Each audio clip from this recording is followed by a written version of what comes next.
talk about a couple of instances or incidents that we've had to endure over the past couple of days or past 24 hours. First of all, the homicide in Fells Point in the 700 block of South Broadway at a bar.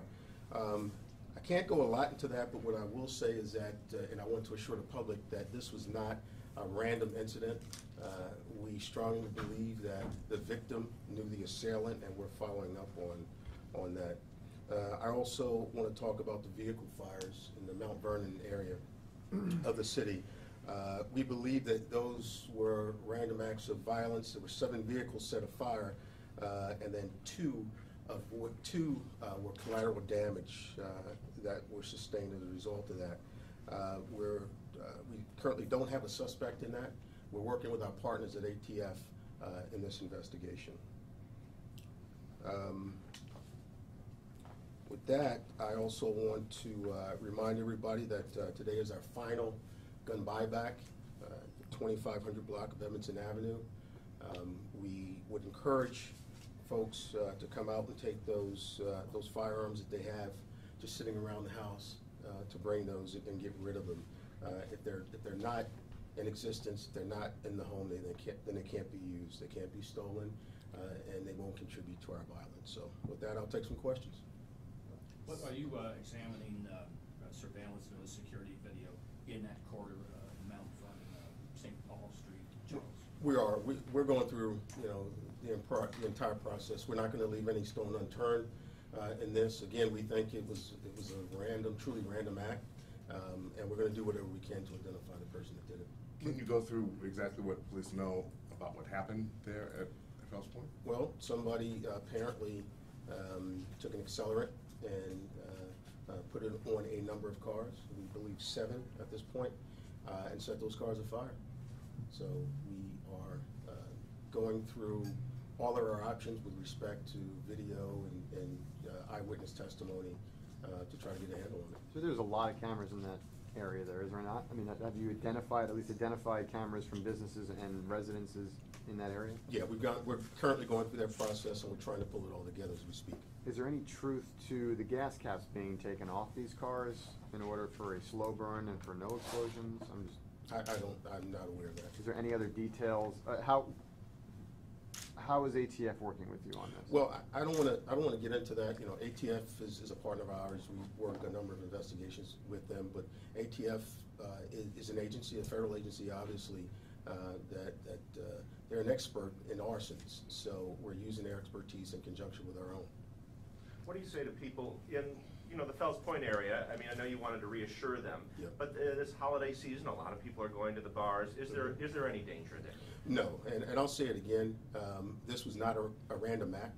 We know, or we strongly believe that the victim knows the assailant, and people can be assured that this is not targeted, and they should just go about their daily lives. On the gun buyback, can you talk about how successful that has been, and also one of the things that a rocket launcher brought in? Speak on that, and also how much did the city pay for that? Sure. So to date, we've collected, we bought 1,089 firearms, and thus far we've spent just over $163,000. The rocket launcher, we've been in contact with both the military and with the ATF. That launcher is going to be turned over to the ATF, who will trace the origin of that rocket launcher. How much did the city pay for that, just alone, do you know? It was $500. Yeah. Do you know how much the city's paid out so far? Approximately $163,000. $163,000. That's correct. Now, this is all anonymous, right? So people from the counties have been coming in to do this. Well, this is originally designed for city residents. Right. However, we know that a number of guns that we found and a lot of the violence that happens in Baltimore comes from the surrounding counties. So, we have been doing this anonymously, but we're not going to, we'll do our due diligence, but at the end of the day, if somebody brings a gun into the buyback, we're not going to turn them away. We're certainly not going to let them leave with it. one other question on Fells Point. Do you believe that there's just one assailant then in that case, not more than one that you're looking for?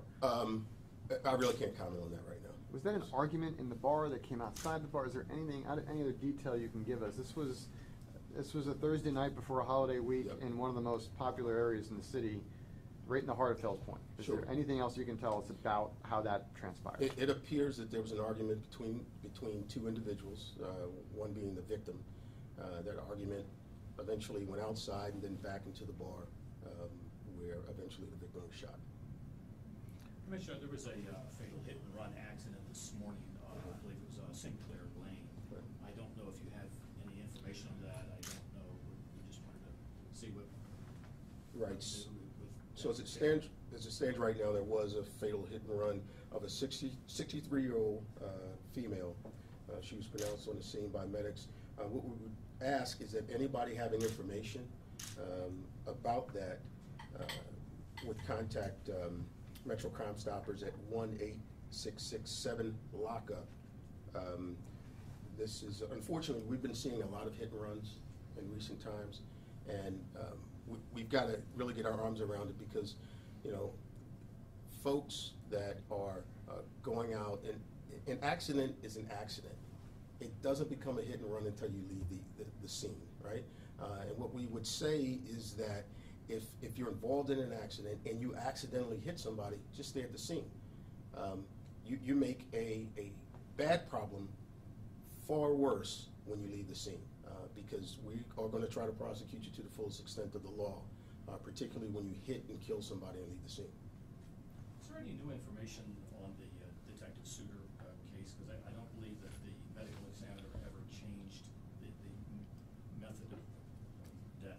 Sure. For homicide and suicide. So as you know, this is still an active homicide investigation, and we are still actively investigating it. That's the extent to which I can comment on that right Can now. you say anything about the number of murders in the city? I know yesterday there was a lot of coverage because of the number 300, Yep. but murders, I understand, are down overall Sure. from the year before. Can you comment on the numbers? Sure. I don't know where folks came up with this sort of arbitrary number of 300. What I will say is that whether it's murder number 1, murder 50, murder 100, or 200, we have an equal sense of urgency about all of them, and we'll continue to have that urgency.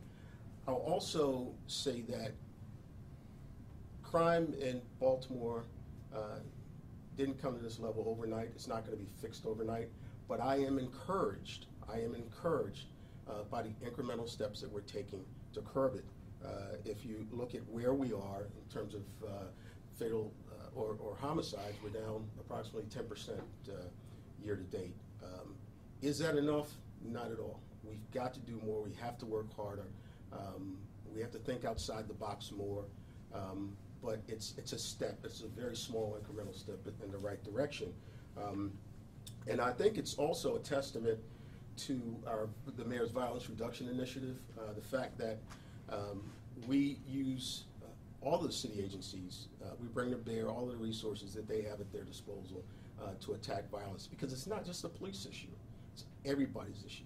It's the community's issue, it's the other agency issues, and when we're able to take those agencies out into the communities that are most problematic, and I'll just refer to the VRI zones, those 8, we've seen dramatic reductions in overall, in terms of homicides, we're down 22% in the VRI zones, and for homicides, 26% for non-fatal shootings, and then combined grand total of 25% overall in the VRI zone. So it's encouraging, but it's not enough, and we're going to do more. Are you working with, have you spoken to the Joel Fitzgerald at all about, as he, I guess, starts beginning to study the police department before any sort of vote happens in the city council? No, I think we have not had any extensive discussions. We've obviously met. That will play itself out. We are prepared with what I know to be a very solid transition within the police department for a very smooth handover. We'll certainly get them up to speed. One more? Good, thank you. Thank you. Thanks, everybody. Take care.